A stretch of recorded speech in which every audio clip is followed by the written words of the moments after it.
because of that, I had to play defense, and then I just never went to the other side because I was a good quarterback too, and I was a good pitcher, but it's just once I got my elbow, I just kept the defense. I loved it. Absolutely. And share with us your top 3 things about football, or top 3 memories, like how much you love it. You created such an incredible platform and you have this joy. So I'm so interested in that. Yeah, I love the aspect of it's us against them, and it's not going to be us. And it's not going to be, I love that camaraderie. This, we're one entity against another entity, and we got to come together, and, everyone has to come together. I loved that part. And I also loved, to be honest, the physical side of it, because I'm a high energy guy. Yeah. And I've always loved watching linebackers growing up and seeing the big hits. And then when I got to the point where I could deliver those big hits, I loved that. That was my favorite part about football. And then I loved just the relationships you build, because no one really understands what's going on except the people who are in that locker room with you. And then win, lose, or draw, like, you guys are the ones who are going to take the blunt of whatever's going to come. And knowing that I did that with a lot of great men, a lot of great people, and a lot of great support from a lot of great individuals, I take pride in that. And I take pride in that a lot. That's an awesome answer. I love those. I love it. Yeah, amazing answer. I like it too. So I want to ask you about your college recruiting process. What was that like? Obviously, you picked Kansas State, but did you have any other offers other than Kansas State? And what made you choose Kansas State University? So I chose Kansas State originally because it was the farthest school away from home that recruited me. My parents and I were button heads, and my parents and I were button heads originally when my senior year, and I thought it was like I'm going to go do this on my own thing. I don't need anyone. I'm going to go as far away as I could. And then, which was so bad about it was I was there for about a month, and then we made up, and I was still in Kansas. And I don't know how to quit things very easily. So I was going to duke it out. But I also grew up a Kansas State fan, so it could have been worse. So I loved it too. But the recruiting process too was, I still don't know to this day how many offers I had. I know I had a lot, but I do not know all of them. It was a situation where my high school coach kind of, we had some situations with some guys the years before that where they were just acting crazy in practice once with the recruiting process, and he really wanted to keep things in line and not have it, run over into the team. So I still don't know how many offers I had. But it was a great experience. I met some great coaches. And getting all that attention at such a young age, it was pretty dope. Because you work so hard to get to that point. And then when you realize that you're one of the very few people in the entire country that's getting attention like this for your skills, I was very grateful for it and very thankful. So just a follow up, did you know there was another Reggie Walker at Kansas State? Yeah, they called me when he was getting recruited. And a lot of people were like, we know you're not going back to college. They're like, what's going on? Is this your cousin? And I was like, no, I think we've met like once or twice. He's a cool guy. He's a great player too. But no, never met him. I don't know. We've never felt like that. It's a funny thing. That's funny. Reggie, I want to go back to when you were going to college. Like you had just mentioned how it's a big deal, and it's such a big deal when colleges want you to come play. It's a high performance position. It feels great. You're a physical, strong self. So tell me about how it was when your family, once you're butting heads, did they want you to play football? Did they want you to stay? Did they want you to take a break? Just share a little bit with the youth, your story and how they can relate to it. Ooh, so like I said, I went to the farthest school away that recruited me. It was not I'm glad I went to Kansas State, but how I made the decision, I was not, that was, I should have sat on it, but it was still, I'm glad that I went to Kansas State. Love the school, love the university. But going through that process is tough, being away from home, and my parents couldn't really see me playing the game, and they would have supported me no matter what I would have done. They were more along the lines of, if you need to pick something, and then you need to do it, and then you need to not quit. Yeah. So whatever you're going to do, we're going to push you to do it. Just decide what you want to do, and we're going to support that. So I chose football, and it did suck that they couldn't see a lot of my games. And then when things happened, I couldn't just go home to mom and dad and be like, hey, help me. Like, I had to figure everything out. So I had to grow up really fast. And that's a process, because you go from, you're 17, 18 years old. You just had like a 10 o'clock curfew. Now you're a college student a month later, and you have all this time that you can just go and be an idiot or do crazy stuff or whatever. And you're expected to be responsible. You're expected to be really great with time. You're expected to be really great with relationships. There's a lot that they expect out of you that in all actuality, you're not going to really learn until some time's been given to, you're not going to learn. How many kids at 17, 18 years old just really understand how people operate, how to form common ground with someone, how to lead an entire football team or lead people in general? How many people are going to understand how to manage their time effectively? How they're going to understand how to maximize their own value, in a situation where you need to continuously maximize on your own value, so you can not only keep your position, but make sure that you're increasing your position as you go on. There was a lot of things that a lot of kids that I saw next to me, a big reason why, I think I came in with like 27, 24 recruits, and 4 of us finished. There was a big reason that was because the college athletics process it doesn't matter what the sport is. It chews people up and spits them out if you don't come into it already equipped with a certain level of skills, not just with being a good player in whatever sport you choose, but the stuff that my dad taught me, from logistics, how systems operate, how do I fit myself in the system, how do I maximize my own value, how do I understand how to time management, how do I think with purpose behind it and focus, how do I focus in general when everything around me is just so quick and fast paced, and it's so easy to fail. But it's a crazy environment to be in, to say the least. Hey, Reggie, before we go any further, a special co-host just joined. His name is Josh Powell. I think you know him, a former NBA player from the Los Angeles Lakers, 2-time NBA champ. Oh, hey. What's up, Josh. King? How you doing? How's everybody doing? Good. All right, how you doing? I'm good. Burning this road up. My phone, my service might be a little crazy, but I figured I'd jump on. Yo, don't be careful. Yo, be careful driving, man.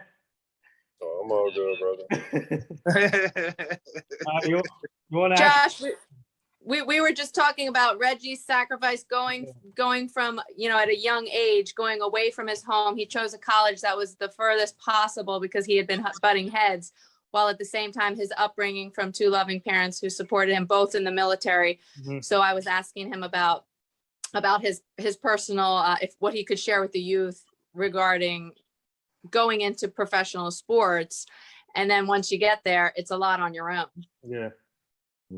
No, absolutely.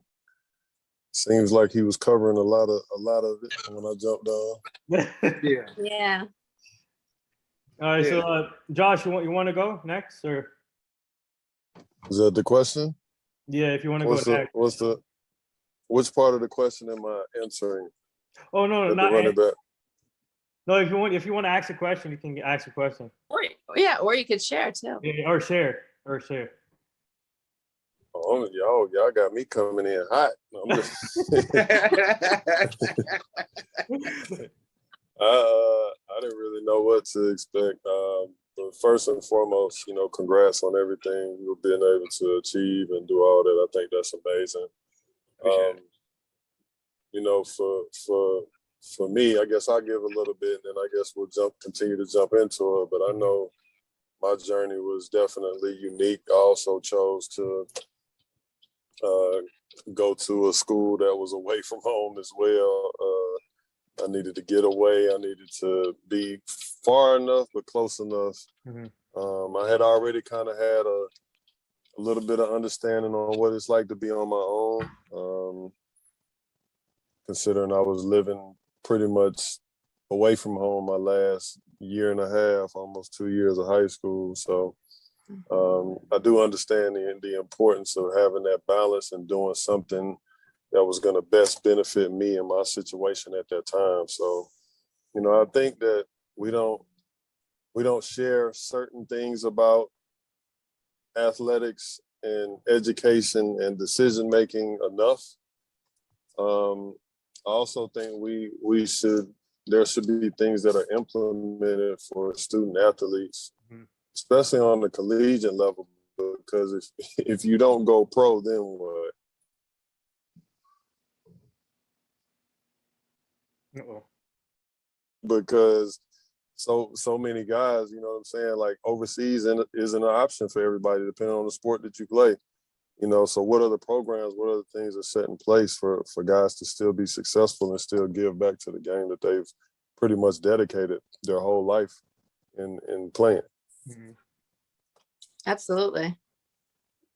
That's interesting too, because that's a big thing that people just kind of don't understand is, when people ask me what separated people from high school to college or college to NFL was, I'd always tell them the reason why they're there in the first place. People dedicate their entire lives to this game, and the game it takes on an entirely different entity than what most people think it is. They're just like, oh, it's just a game, they're having fun and all that. And I was like, this was not a fun thing. Like, it wasn't, no, not like that. It could be fun, but it was a thing where, no, I'm trying to get everything from this. This is everything. This is like my love, my joy. It was like another, like a wife or something to me, and like most people. And that's what it is. It's like, I'm giving everything to this game.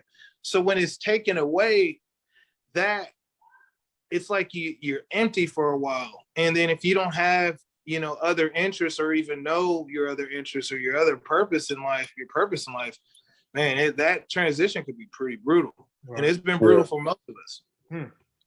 They need to have a transition program in college for athletes. They do. Honestly. Yeah. They do. They need it. They need it badly. Mm-hmm. Yeah. I have a question for both you guys.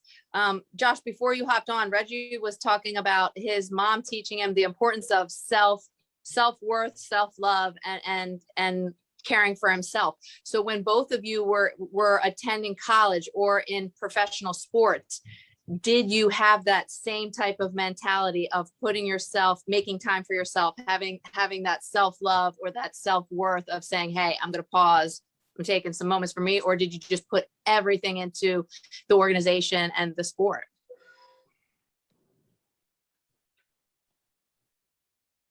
You want me to take that first? Or Yeah. Okay. Well, I would say it was a mix of both. It was a mix of both, because until I realized that I needed to put myself first. And that took a process of just putting myself and my needs, because I realized that if I'm not taking care of myself, I can't perform. I can't give to anybody else. I can't really get through this without, really breaking down throughout the process, because it's real high stress. And if you're not taking any type of time to yourself, you're not going to last long. And then I had to realize that with time, and then finding productive things to fill my time instead of, smoking, drinking, doing some wild stuff with friends, or, instead of just doing something that was completely productive. And that took a while. That was like a lot of trial and error. But putting yourself first is imperative. But when you're in an environment where the team is like, you got to do this for the team, do your job, team, it's easy to get yourself lost in it, but you can't lose yourself. And it's just like a balance of that, I would say. Powerful. How about you, Josh? Josh? Yeah, I didn't have that at all. You mean like any balanced self-love or Nope. self? No. It's like, because I knew the concept of self-love, but I think for me during that time, everything was, I'm not coming back here. I'm not going to be in this situation again. So it was like work extremely hard. Yeah. And make sure of that. Because, I pretty much was coming from a situation of like being homeless in a sense. So that was my unique set of circumstances that I dealt with in high school, because I left my house with everything. It was really kind of crazy. And I decided to just leave. I just told my mom that I can't take it here no more, I'm out. And was just bouncing around until a young lady that I was cool with, classmates with, her mom was like, well, you can come stay here. So, I'm fortunate for that, but I just remember telling myself, like, I'm not going to be back in this situation again. And if I wasn't in the gym, I was working. If I wasn't working, I was in school. Like, that's how I finished up before I went into college. And then when I got to college, it was just classes, gym, classes. Like, I didn't know nothing else. You know what I mean? Just being programmed that way, you don't think like, I need to slow down, I need to take a break. Like, mental health wasn't the topic of anything back then. And for me, in a sense, I guess I was covering my mental health because basketball was my outlet. That was it for me. Like, if you don't take that away, that's my joy, that's my pleasure, that's my love, that's everything. You know what I'm saying? So it was just, as long as I'm in the gym, I'm cool. You ain't got nothing to worry about. I'm out your way, I'm out your hair, and I left it at that. And that's why it's such an important thing. It's a beautiful thing to have sports, because it's something, and this is what I feel like I'm finding from talking to different athletes. It's something you can trust, that you can count on, and it's always going to listen to you, and it's always you're going to feel good playing it. But then if you go, then you have those moments, like when you balance that emotional, it's like bench pressing. Emotional stuff is like the heaviest bench press of all. So then you have those moments where you're playing on the team and you're exhausted, and it's just that sadness can fill your mind. I talked to a basketball player who said 3 times in his professional career he wanted to end his life, but it was his friends that kept him. He had good friends to reach out to, but he said he had it all, but it was just too much, and he didn't know how to have that balance. So I think something for the colleges and for the I guess the professional teams to really apply those programs to talk about that. And I feel like it's trending now more than it was when, a long time ago, that self-love and self-worth. Oh, way more, way more. It was not a thing coming out. Like, when I was coming out in 08, 09, mental health was not talked about. It was not discussed. It was just suck it up. We were still kind of in the suck it up stage of things, Suck it up. Plus, you're playing football too, so it's really like suck it up, And you want to suck it up because it's a tough sport, and you're going to be hurt anyway. So that with class, and then trying to have some kind of social life, if that's you, that's all your time is really. So taking that time, it's not even really that. It's hard to even schedule that. Right. Yeah. So I gotta ask you, both of you. So what with you and your family, like when you guys were moving team to teams, how do you guys deal with that? How did you guys cope with that, and your families cope with that when you guys were moving from team to team throughout your career? Well, my kids thought it was fun. And from the military, I was used to moving, so it didn't bother me at all. My wife, it was more of she just wants to be in one place and stay there for her whole life type person. So that bothered her. But she got used to it too. And then you get used to it. You get used to the moving, you get used to the new destinations, the new restaurants, the new people. And then after a while you start kind of like craving this newness all the time. Yeah. So us being settled down since I've been done, it's been a process of just being here and like telling ourselves like we're going to be here, like we're not going to move this place or this place or this place, you know. But the kids, they still want to, you know, they're still on that like let's get out of here. They'll leave all their friends and everything. Wow. That's interesting because a lot of times people like that home base and that security, but it also offers new opportunity. Josh, how about you? How did you feel with travel and the sacrifice? Did you have great gets for your great gives, for great sacrifices? How do you feel about that? I had the outlook that it's just what comes with the job. Yeah. So playing AAU and just even in high school, I feel like that kind of prepares you because you're like always in these different cities and you're not really with your friends, you're with your teammates, and you know, just getting used to just being gone and doing stuff like that. So for me, I was fine. I remember because my kids were really young too, so like they didn't really know any different. But when it got to a certain point, I made sure to let their mom know, like, look, we need to start getting a little bit more settled, because I'm sure that can have an effect on them, like up just leaving and just being gone and doing certain things. But for the most part, I feel like we adapted and we made those adjustments. I am thankful though, because one year I did play in Greece and the kids got to come over and experience that. So that was really cool. They still talk about that experience to this day. So some things are worthwhile, you know, making those adjustments. So I don't think it's necessarily a bad thing. You know, I think that a lot of growth happens when you're in those type of situations. And it's a really cool thing to be able to kind of like cheat and see every city or go experience other countries, you know, and work and do it at the same time. Nice. So Reggie, if you want to share your story with you playing in the NFL and after your NFL career and then writing that book, The Game Within the Game. Okay. So in college, I never started more than half the season. So I went undrafted, but luckily I had great film. Big reason I wasn't playing, you know, the coaching staff and we didn't see eye to eye for some reason.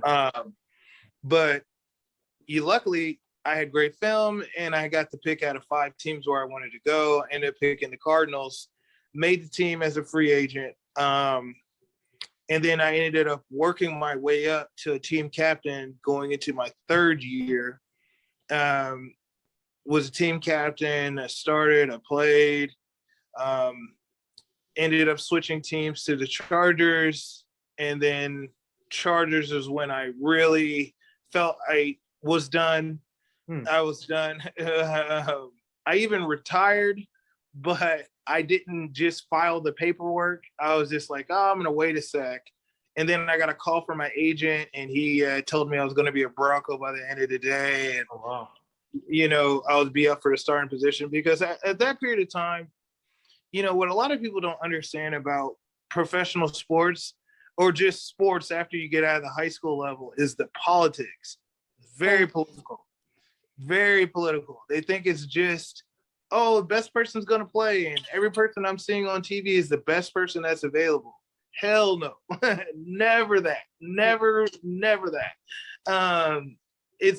I like this guy because he works hard. I like this guy because he just has a thing that I just, you know, And I felt like I was the guy who was always like the odd man out in that situation. So when the Broncos called, they're like, you're going to be up for a starting position. It's going to be completely a competition.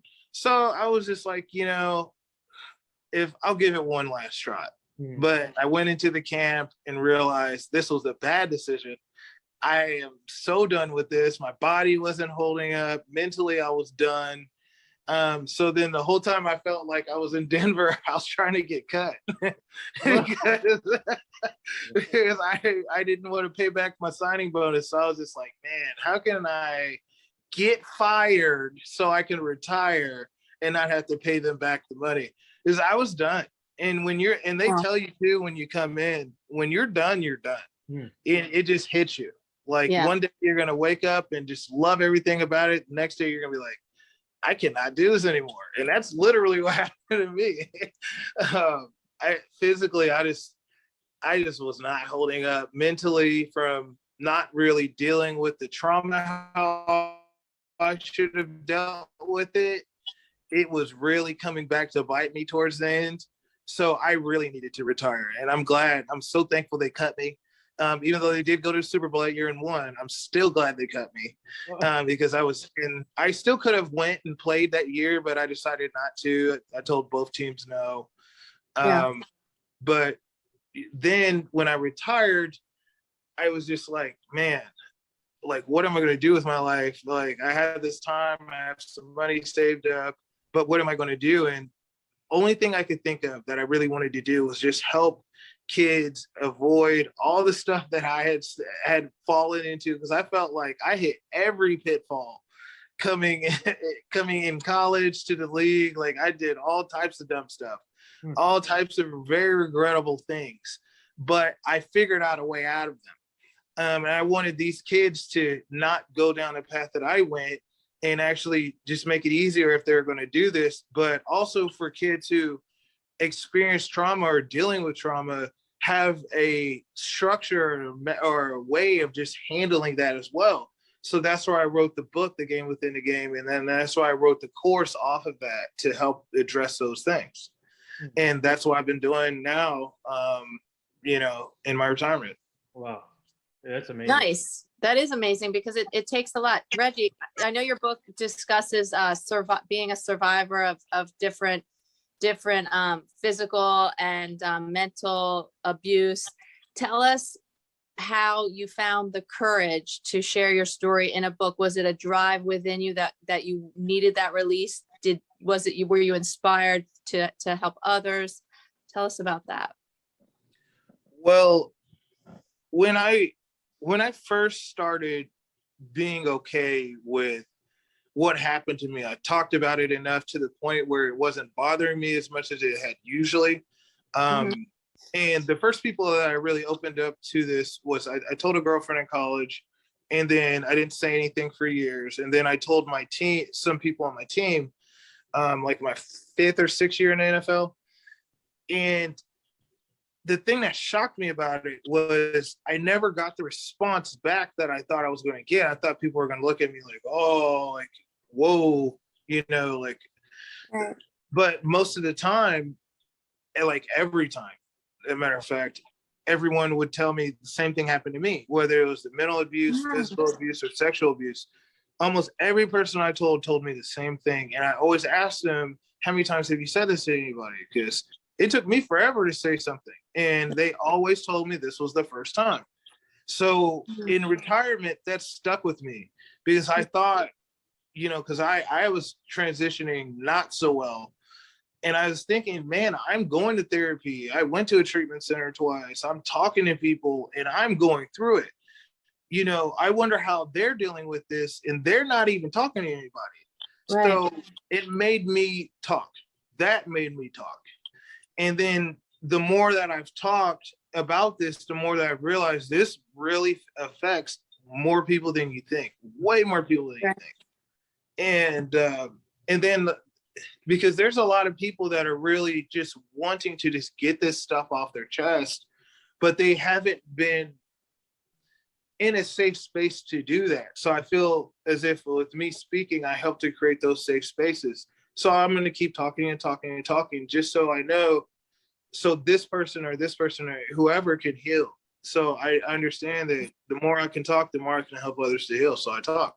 Wow. Yeah. That's amazing. That is really amazing. And I'm so glad that you were aligned with those individuals to help them and to create this vehicle for you to help others through your book and through your public speaking and motivational. It's a beautiful thing. And I applaud your courage. Mm-hmm. Oh, thank you.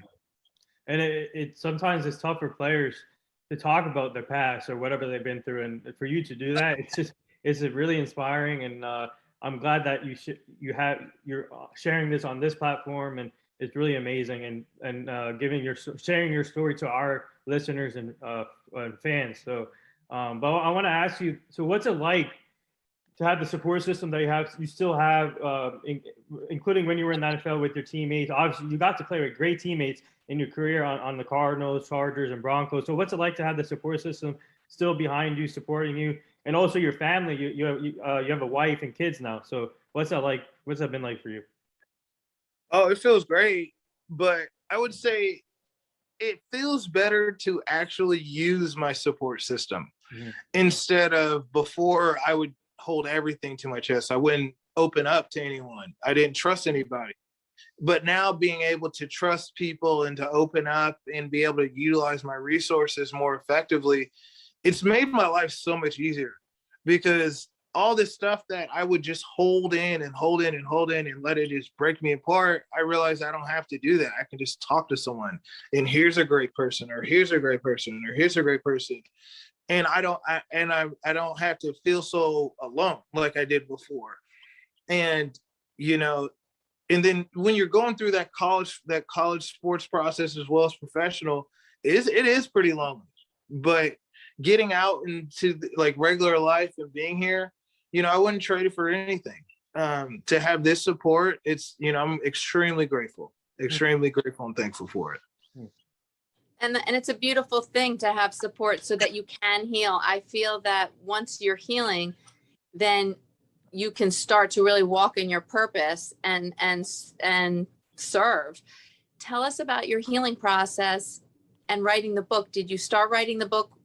At what point did you start writing the book? How long was your process, and how was your healing process as far as connecting with those different conversations that you started speaking about it more? Ooh. So writing the book, for lack of a better word, sucked a lot. It was brutal. Oh my God, it was brutal. It's because I never wrote a book, of course. I never wrote a book. And at the time, I was really adamant about doing things myself. So Okay. I really took the hardest road I could have possibly did for this. I didn't write an outline. I just really sat down and just wrote and figured it out. And it took me like 3 years. And then I wrote the book and the course at the same time. And if I could do that again, I would have did one and then the other, but I did them both at the same time. And I didn't have an outline. I didn't have like a mentor or anyone helping. I just YouTubed a bunch of stuff and just figured it out by falling on my face 1,000 times and then picking myself up every time. And during that time too, I was still healing from a lot of trauma. So I was going to therapy. I did 2 treatment center stays, and I just kept going back to this book because I knew that I needed to create this so these kids just know what they're getting into. And then I know that someone like myself who needed a structure, like I was like, I'm going to make sure you have this information. So it really helped to dig me out of that space that I was in, because when you have that much trauma that's undealt with, and I was 27 at the time, that stuff compounds over time. So it went from a pebble to a boulder, and now I'm carrying around a mountain. So then chipping through that mountain, it took years to get through. So, but this book saved me in a way, because it gave me that purpose and that drive that I needed to just wake up in the morning. So it's like it's hard for me to even read the book myself because I know emotionally where I was at when I wrote it. I still have yet to just fully sit down and just go through it. But I know the information in there is going to help so many people. That's why I'm so excited about it. So, And it's a beautiful thing that you committed so much time just to follow through on that personal release and personally helping others as well. Yeah, because if you know what these kids deal with in college sports or even in professional, it was easy. Like they need this. Like you know that. So it was easy. Not really easy, but I finished it. So I'm glad I finished it. do you me too. Is it did you do it on the audible version? I haven't done that yet. I'm supposed to record it soon. I'm gonna have my business partner, I think, record it. I got a weird voice. I feel like I feel like I don't have an audiobook voice. Like if you're listening to me for 2 hours, I don't. But I think you put in a lot of work that if you want someone else to read it and then that's your goal, then I'm all behind that as well. Yeah, I'm gonna have someone else do it. Plus, I just don't want to sit down and read the whole thing and do that. I can understand that. Yeah. So for you, what was the feeling like once your book got published and now everybody can read it? And what was the feeling like after you finished it, published it? And what are you most looking forward to the future with more speaking events, maybe you're going to, or helping out the community more? Oh, yeah. So finishing the book was anxiety. Getting the book out was anxiety. Seeing the book out brings anxiety. It's just because but it's good. It's good because it's also excitement. It's they flip depending on the day because it's something that I really put a lot into, and just to know that other people are reading, and I put a lot of personal stuff in there too, and know that people are reading it, and it's all out in the open. It's a weird feeling. It's like you feel like naked in public in a way. Very vulnerable. Very vulnerable, but I'm glad I did it, and I'm excited for it because like I was telling you about the course that's in the Knowledge and Innovation Center in partnership with Florida Business School of Technology.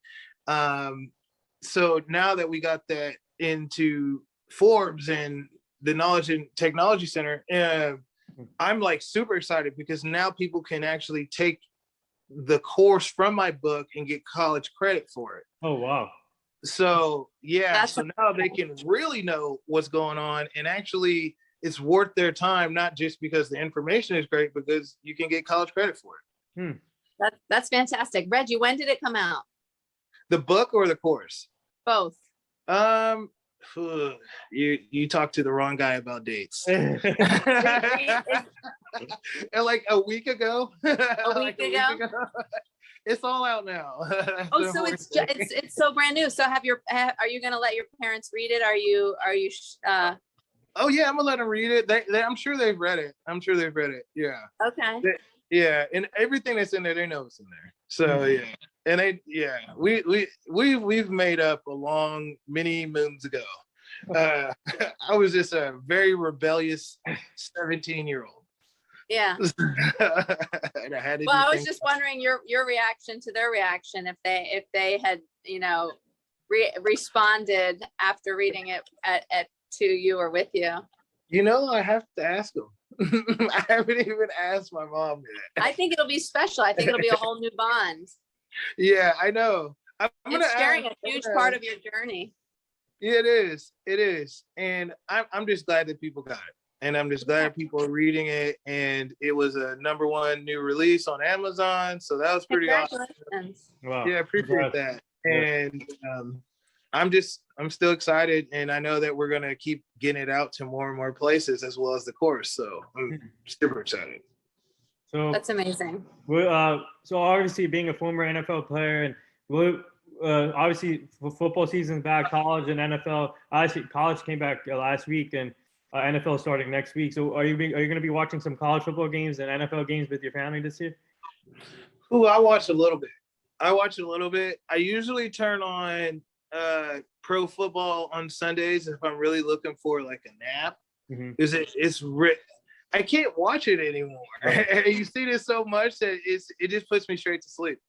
But I'll still watch college from time to time. I still follow K-State, and I still like to see it because it's still somewhat pure. High school is definitely where it's at its purest, but it's still somewhat pure, and I still like to see guys and see these kids and the teams and them all working hard and loving one another. I still love that part of the game. So I tune in just for that, and then to see those like special athletes because they're always there, and I'll always watch those people. And Reggie, tell us about your greatest memory playing football when you became a pro and you told people you were doing it. You told everybody, "I'm doing it. I'm gonna be this professional," and then you became a professional football player. You have the uniform. How did that feel? And like, what was one of your greatest moments? It was so surreal. One of my greatest moments, I would say, I would love to say it was when I ran out of the tunnel the first time, or when I started my first game, or when I was a captain, or any of that. No, my first moment, my best favorite moment was when I actually found out I made the team. And I remember sitting in a room because everyone was gone, and you see it, there's like 80 something guys, and then when they do cuts, you're like, dang, everyone's gone. Like, Wow. So then you're kind of looking around like, did someone forget? Like, I'm still here. But I remember the meeting was over with, and I'm walking out. Sure? Yeah, are you sure? Like, I remember turning around and asking my coach, like, so, like, what do I do now? And he was just like, dude, you made it. Like, wow. You're here. Congratulations. He's like, go, like, have fun. And, like, do something. And I was like, okay. And I remember walking out just like shell shocked, like, wow, like, oh my God, I made an NFL team. Oh my God. Especially since like I didn't even start half a season in college. Like most people didn't even think I was going to get a chance. And then the fact that I like worked my ass off to make that team, and no one can take it from you. Like that, I just love that. That was my favorite moment. Oh, 100%. That, and probably, I smacked Reggie Bush my first year in the league. That was awesome. In open field. So that was awesome. And I still kind of think back at all the people that I tapped out. I made a lot of guys quit. Wow. And I took a lot of pride in that. Oh yeah, because I was very aggressive, and my whole thing going into a game was I wanted to make you quit. And I know that my record as it stands, I think I got about 2 losses and about 70 something wins. Wow. So that's like that's so amazing. Wait, let me, that's amazing. I want to hear one more thing I've never asked anybody. I want to double up on my question, Nathan. I hope that's okay. So Reggie, I want to ask you, you're talking about like you wanted to make them quit. Was there anything that you ever went through where you're like, man, like this is like, I wasn't expecting this and I'm never doing this again. Did you ever go through anything like that you remember? Wow. Yes. Hell yeah. So give us some. So my freshman year in college, we were playing Texas Tech, and everybody on their line is 6'5", 360 plus. All of them are huge. And I was 18 years old, fresh out of high school. I barely lifted weights in high school. So I'm like 220 pounds, but I am not very strong or anything like that at all. Yeah. And they're doing a zone. I remember it was a 2-point conversion, and the guard zones up to me. And how I was used to taking on linemen from high school is just running into them full speed and trying to knock this guy out. Yeah. So I tried that with this guy named Taco. And I heard his nickname. He was Taco for some reason. For obvious reasons. But so I run into him full speed, and he just like, bow, like just doesn't stop. And then he picks me up off the ground and just stops and shakes me midair. And then the worst part about it was, so I'm midair, like banging his arms. My feet are dangling. I'm midair, and he's shaking me just like this. And the worst part is he just sat me down. He didn't talk anything. He didn't say anything. He just put me down and jogged off the field. And the guy ran straight through my hole for the 2-point conversion. And after that, do you know, like, mentally where I was at? Oh, I was gone. Like, Oh I was my like, it was like God. the first quarter, and we gotta keep playing. So after Wow. that, I was done. He took me out of the game. Like, Wow. that's what I said. He was definitely one of those losses, and I was so worthless. He didn't even talk mess to me afterwards. He just jogged off. Nice little slow jog off the field. It was brutal. Wow, that's incredible. I would have been like, did that just happen? What? That's surreal. Oh yeah, people don't understand how strong some of these people are. Like, I've seen a guy when I was playing for the Cardinals, because they tape your jerseys to your pads, and this is really strong double-sided tape. Yeah. And he not only did he rip my jersey off, but he ripped my pads with it. So I'm looking down, and there's just a spot, like Wow. this open spot. And that was one of those other moments I was like, so I didn't think that was humanly possible that someone could do that. And we got to go against this guy like the next down. So, Oh my God. oh yeah. That's crazy. Yeah. It's a crazy sport, but I'm glad I did it. Man, Like, that's like, Wow, I admire your strength and your courage, because I would have been like, you guys got this. I'm gonna stay right here. oh, I was bobbing and weaving after that. Like, Yeah, right. yeah. yeah, but no, 70 wins, 2 losses. That's like boxer Hall of Fame status right there. Boxer. You should be a boxer, Reggie. Oh yeah. But those numbers speaks for itself, because you were rated the top linebacker in California. So that was you had a great career, and I still can't believe that number though. But do you still talk to Reggie Bush, and you talk trash to him still, or? Nah. He probably don't even remember it, because even in that game, he killed us. That was the year the Cardinals played the Saints when they were doing the what was it called? When they were doing the targeting and getting paid for it. Tuck rule, right? Yeah, no. The one where the Saints got into a lot of trouble over this. I don't know. Oh, okay. Well, it was those playoffs, and he ran for 170 yards, and then he had like 3 touchdowns, and he carried them, so he wasn't upset by any means. Yeah, so that's crazy. Wow. So before we get to the last 2 things, where can people find your book? Oh, they can check it out on Amazon. It's on Amazon. Mm-hmm. Definitely checking it out. I'm looking forward to having a copy and reading. Check it out. Check it out also. Supporting. So the last 2 things here. Our team is part of this foundation. It's called the Hugh Jackson Foundation. He's a former NFL coach. He's now the offensive coordinator at Tennessee State with Eddie George, and we're trying to help him prevent human trafficking and making sure the community stays safe and the kids stay safe. So I said I'll send you the foundations to you and your wife, so you guys can check it out. Oh, definitely, please do. And the last love thing, to help. Oh yeah, thank you. The last thing here, would you like to say anything to all the nurses, doctors, and essential workers right now? Ooh, thank you, because what you're doing is something that I know I couldn't be doing, and I'm just here for you guys and here to support you, and thank you for all the hard work you guys are doing, because my mom was a nurse, and she was still working. She would be dealing with this stuff right now, so my heart really goes out to you guys. Well, yeah, well said. There it is.